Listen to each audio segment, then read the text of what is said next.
From the heart of Precinct 4 in fashionable Fort Bend County, this is the My Rowdy Friends podcast, filmed in Veranda Vision. Rowdy Yates here, and my special guest today is Ken Mathews. Ken, how are you? I'm doing well. How are you today? Ken is a Republican candidate for County Commissioner Precinct 4, and one of the many races that's going to mean much for the future of Fort Bend County, not only in the next couple of years, but for the next couple of decades. It will not be a cakewalk for you.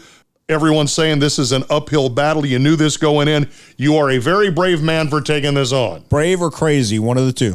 I'm very curious to find out what inspired you to get into this race. I have heard you're a very successful businessman, and you inserting yourself into the conversation was kind of a lot like me.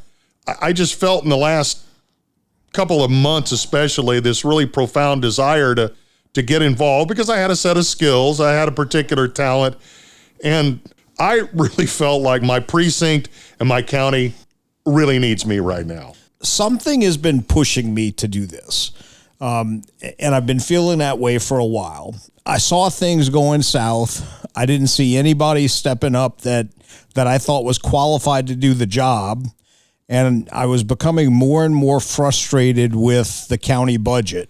The final deciding factor for me was I have this rule with my daughter that if you complain about something twice, the third time you either have to fix it yourself or have a plan to get it fixed, or you can't complain anymore. And her friends called me out one day and said, I've been complaining too much about county government and their overspending. And they said, it's time for you to put up or shut up. And I said, well, that means I would have to run. Y'all would be exposed to all of this hostile political stuff, and who knows what will happen. Is that really what you want? She took the time to go convince her siblings and her mother that they wanted me to do this. I talked to my business partner, and he said he would take over my responsibilities with the business. So I made the decision, and I did it. So you literally have jumped into this thing with both feet. I am. And you know, I made the decision on December 5th. I filed my paperwork on December 6th. I started campaigning on January 9th, and in less than 60 days, going against people who've been seeking this office for 2 years, I was able to get 45% of the vote. What is the single most important issue you think is facing Fort Bend County right now? Property taxes is a top of the list for everyone. Mm-hmm. Whether it's real or just perception, people perceive that their property taxes are going up every year. Now, they are if you look at the tax bill. They're not if you look at the tax rate. But people don't care about that. What they care about is how much they're writing the check for. Sure. And they don't feel like they're getting the return on their investment. The older and younger generations are more concerned about affordability and stability of jobs, which is important. None of them feel like they can afford to live in Fort Bend County anymore, or that they can afford to raise their family in Fort Bend County. That's a problem. Responsible budget management is a huge problem. Fort Bend County started in 2020 with, I think, a budget of $353 million annually, and now we're up to pushing at $800 million. The population growth doesn't match the budget growth. Mm-hmm. The tax revenue stream doesn't match the budget growth. So now we went from being in the black, now we're $2 billion in debt already. The popular phrase for that today would be the math ain't mathin'. Correct. With Dexter McCoy running for county judge, win or lose, there will be new leadership that runs Precinct 4. For residents like me, what do you think is the single biggest issue that faces Precinct 4? Precinct 4, for the most part, is an older part of the county.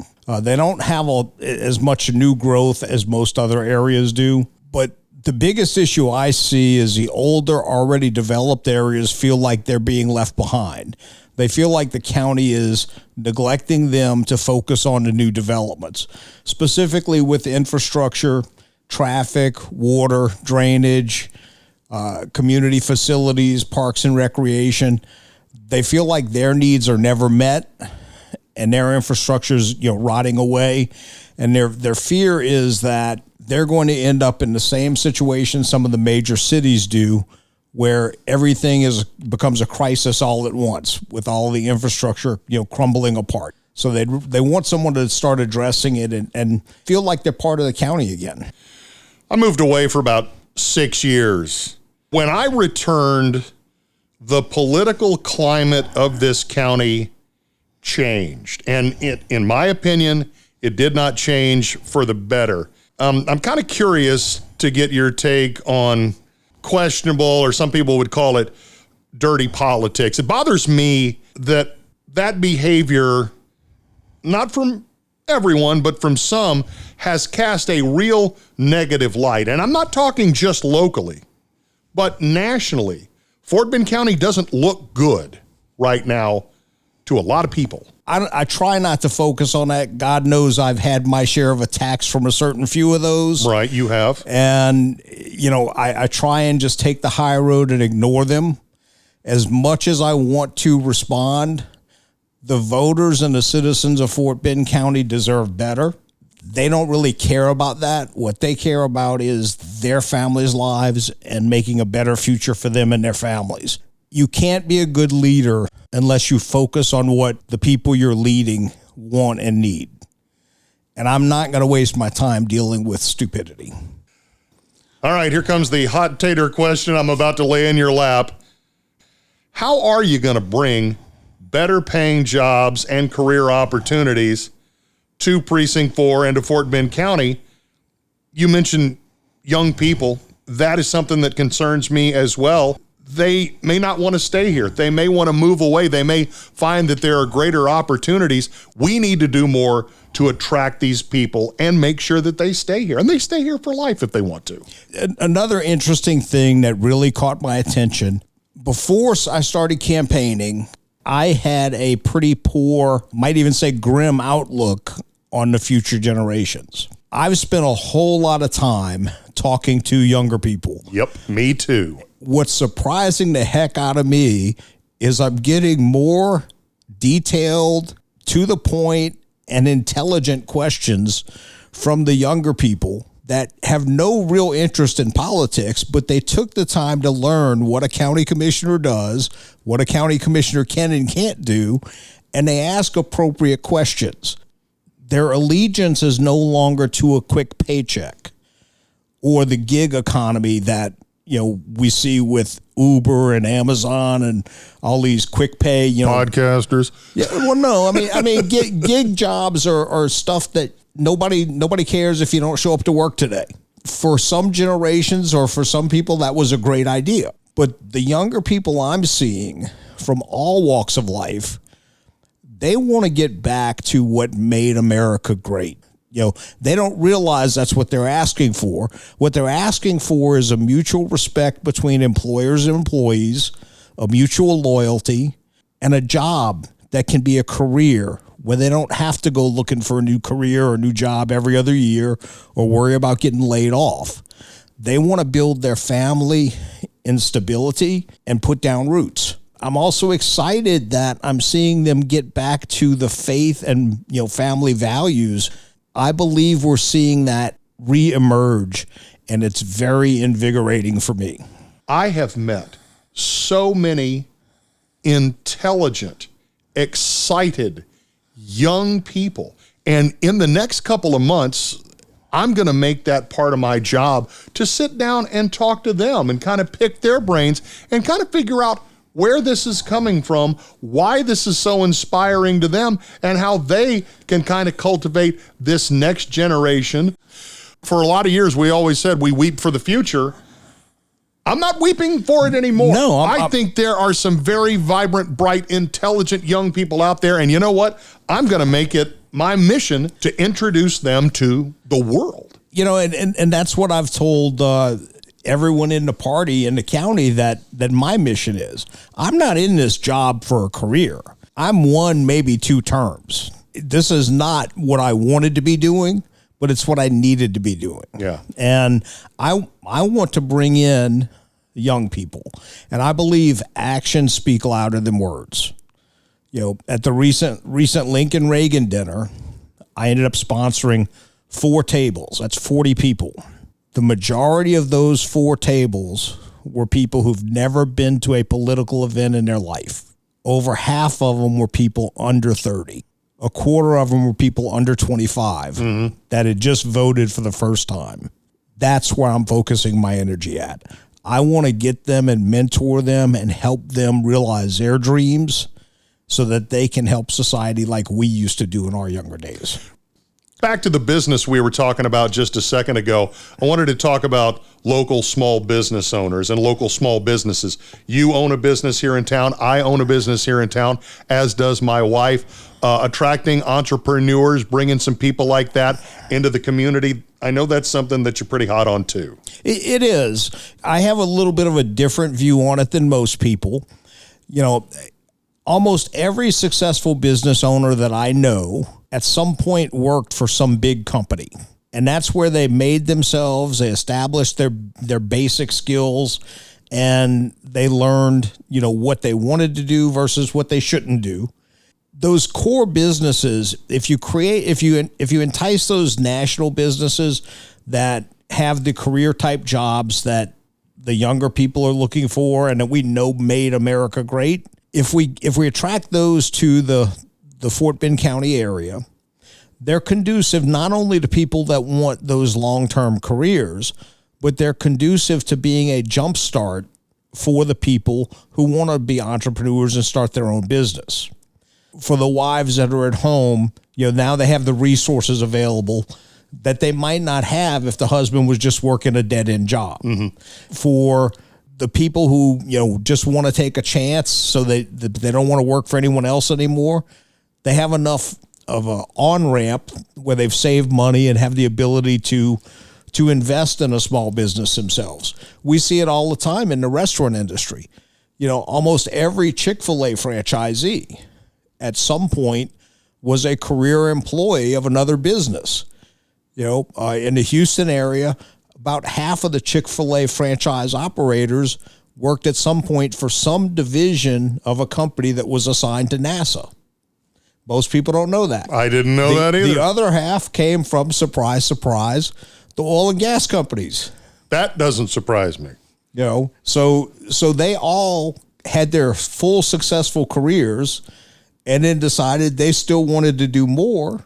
And they, you know, landed in these Chick-fil-A opportunities. And now they have, I think the Chick-fil-A maxes them out at 5 stores per operator. And that's only after you prove that you can successfully handle one, they'll give you 2. On your way from your house to mine, I have no doubt you traverse the Richmond Parkway, a multi-pronged mess that took way too long to complete. God knows how much to finish. The blame game on that one roadway was longer than the roadway itself.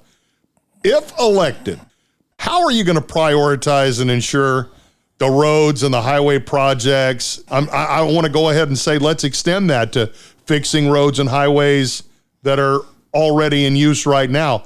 How do you make sure that they're completed on schedule? How do you ensure that that's going to lessen the traffic burden and vehicle accidents and all the things that I think people maybe don't think is really the responsibility of a county commissioner? I have an elected role right now on a mud district. I don't talk about it a whole lot, and I guess in general, people aren't used to seeing me talk about myself at all because it's not about me. But in this mud role, I observed quite a few things that transfer to county government. One is the engineering firms and construction firms seem to have perpetual lifetime employment on the government's dime. Right. And I look at some of the ways that they do projects and I scratch my head, and I know they would not get away with that in private business. I also see what they charge the county government versus what I pay for the exact same projects in my private business. My private business does really, really well. We're a nationwide company. We buy lots of stuff from the same people that the government buys from. Our cost is usually between 30 and 50% lower than what the county pays. Now, there could be a lot of reasons for that, but my company also does business with the government as a vendor. What I hear from the engineering firms and construction firms is they charge more because of all the bureaucratic red tape that they have to go through for the county. But you know what? I could tell you firsthand, it is much easier to do business with the state of Texas, the county of Fort Bend, or even Harris County than it is to do business with Walmart or Amazon or any of the big companies, or even HEB for that matter. We all love HEB. But the justification for the extra cost is not there. So in my mud district, they told me, the attorneys who run a lot of the mud district operations told me that if I insisted that they sell it to us at the same price that they would sell it to a private business, that no one would bid on our contracts. Guess what? Since then, we've built 2 water plants and 1 wastewater treatment facility, and we didn't have a problem getting people to bid on it. Speaking of dollars and cents, running a campaign like this is not cheap. I know that. A lot of people know that. If you don't raise funds, you don't have a chance. But I want you to take a second here to explain the importance of receiving donations from the community rather than being dependent on these larger political donors like you brought up. You were talking about these quote-unquote PACs, or maybe like an engineering firm that made a great big donation. I've always been uncomfortable with that, but I understand you got to shove coal in the train. So far, I have not taken a single dollar from any business. And my plan is that I don't intend to take money from people who do business with the county. I say that's my plan because depending on how much money comes in to the Democrat campaign from out of the country and out of state, I may not have a choice. So far I've been self-funding, and I've taken some small cash donations from literally thousands of individuals. Someone on the campaign team suggested to me that if an individual gives you $1, they're almost certain to show up and vote for you. And it makes them feel like they're invested. Now, I had heard that once before, a long time ago, in some sales training thing, that even if you just get $1 from them, it's an investment. It means they're serious, that they really want this. So I guess that's kind of where I stand on it. I think the individuals willing to put $1 up are huge. There is one in particular donation that I'm not going to go into too many details with her name because I did have to disclose hers on the campaign report. She donated $50, and she's not old enough to vote yet. Okay. I met this 16-year-old at a McDonald's with my daughter and her little friends. We were out handing out flyers one Saturday, and she handed a stack to this cashier at McDonald's. The cashier took the flyers and went and gave them out to all of the people in the back of the house of the restaurant. My daughter and her friends were playing in the playground during our lunch break. I'm sitting there strategizing where I'm going to go next. And I see this girl comes out. She sits down on her lunch break, and I can see her on her tablet on my campaign website. She puts down her tablet, comes over and asks me real politely, "Can I talk to you? And can I ask you a few questions?" So I answered her questions. They were very intelligent questions. This was my first wake-up call to the young generation. And she asked me how I was going to address certain issues in her community. Then she asked me questions about a really hot subject, Islamic religion. Now, because of her name and my military experience, I knew that her origin was either from northern Afghanistan or Turkey. I didn't know if she was Muslim or not. Didn't really matter. But she had donated $50 to my campaign. She sat down and she donated $50 to my campaign online.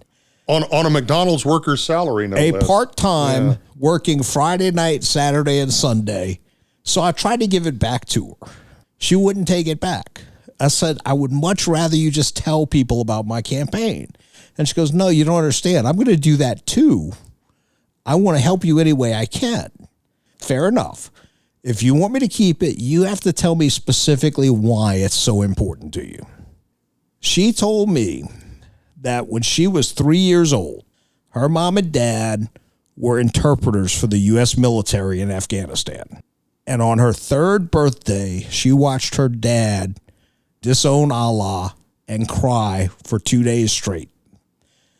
The local Taliban leader, who was 74 years old, came to her house on her 3rd birthday and told her mom and dad that on her 4th birthday, he was going to be her 7th wife, or his 7th wife. Wow. They were fortunate enough that their handlers at the military recognized the change in their demeanor and questioned them, and were able to expedite U.S. passports for them. And she said that I was one of the few candidates that outspokenly said, I don't hate Islam. I hate any religion that treats women as a second-class citizen, believes in it's okay to abuse people, or believes that they should hurt someone else just because they don't believe in their religion. And that's really honestly how I feel. I mean, there's lunatics in every religion. At some point in history, every religion has been the oppressor or the oppressed, and you can't make that up, right? But this little girl, her words were what really motivated me to really make a all-out effort for this. Wow. Okay. Yeah, I mean, it's hard to follow that. I mean, I tear up just thinking about it. He really is. And I'm just glad we're getting towards the end here. I shouldn't laugh. How can people get involved, help you and others like you who are ready to move Fort Bend County forward? What I need right now is I need people to make sure that them and everyone they know who's eligible to vote goes and votes in the runoff. Runoff elections notoriously have very little turnout. In regular elections, every vote really does matter these days. In runoff elections, it is a huge difference. I was only, a short handful of votes, a couple of hundred away from not having to be in a runoff. Mm-hmm. So one vote does make a difference. This runoff election is very unique. Early voting is the 18th of May through the 22nd. That's Monday through Friday before Memorial Day. There's no Saturday, Sunday voting because of the holiday weekend. The actual election day is on the 26th, the Tuesday after Memorial Day. Most of the people that are your reliable voters that always go to every election are also people who travel on holiday weekends to go visit family. So please, if you're going to be out of town, do what you got to do to vote. See if you qualify for an absentee ballot or mail-in ballot. If not, stick around for that extra day before you leave to go out of town and vote early on that Monday. It makes all the difference in the world. I know I can win against a Democratic candidate. I can reach across the aisle. I can get independents. I can work with anybody. I can even work with Dexter McCoy.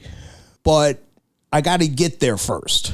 How do you think this race for county judge is going to go? Because that's another one that I think is going to be very, very tough. And I mean, I'm not going to lie to you. I am in the tank for Daniel Wong. He has been a friend of mine for 20 years. I think he will do a spectacular job if elected. And I'm sure he's working hard right now in his interim role. If I thought for a minute that this was a job that Dexter really wanted, and that is to where he wanted to make his life legacy at, he could probably be molded into being a good county judge. But that's not at all what he wants. He wants to go to Washington. And I think he should go to Washington. You said you could work with him. I'll tell you, I've met him a handful of times. I find him to be a charismatic, handsome, engaging, gravitating individual. It was only when I really started kind of looking at how he did his business that, again, was one of the things that made me jump up and go, I got a little bit more to give back to my county on this. Exactly. I mean, one of the complaints I have is that when he first took office as a county commissioner, he immediately stopped all of the contracts that were in awarding status but had not actually been signed, and redid them, and they all magically went to people who donated to his campaigns. If you do end up taking money from people that are going to do business with the county, you need to recuse yourself from those decisions, period. Won't be the first time it happens, won't be the last, but it's the right thing. Dexter's young and has a lot to learn. Danny, on the other hand, has run a business. What we need right now in Fort Bend County, more than anything else, is somebody who knows how to run a business and how to write a business budget that'll work. That's Daniel Wong. It is. Absolutely Daniel Wong. And that's my skill set as well, and that's why I'm in this, because that's what we need right now. Now, there may come a time where we need somebody that's, full of energy and innovative ideas, but that's not where we're at right now. What we need now is, if we don't get this $2 billion debt out of the way, it is going to keep growing. I mean, our debt service went from, in 2020, being $52 million a year to we're almost $160 million a year in debt service right now. That's not sustainable. The population growth has steadied out at the 3 to 5% range, which is high, but that's good. But the budget growth is 30 to 50% in certain years and 10 to 11% in the other years. So it's completely out of whack. It has to be fixed. How do people find you online? Ken4fortbend.com. Ken, the number 4, fortbend.com. And once again, real quick, run those dates back. The week before Memorial Day, that Monday through Friday, what, 18th through May the 22nd? 18th through 22nd, and then Election Day is May 26th. Ken Mathews, Republican candidate for Precinct 4 County Commissioner. I sure am glad I met you. I liked you from the second I shook your hand, and I'm glad you had a chance to come in and visit today. Same here. I enjoy this a lot, and anything I could do to get my message out and to help, get younger people involved, that's what I want to do.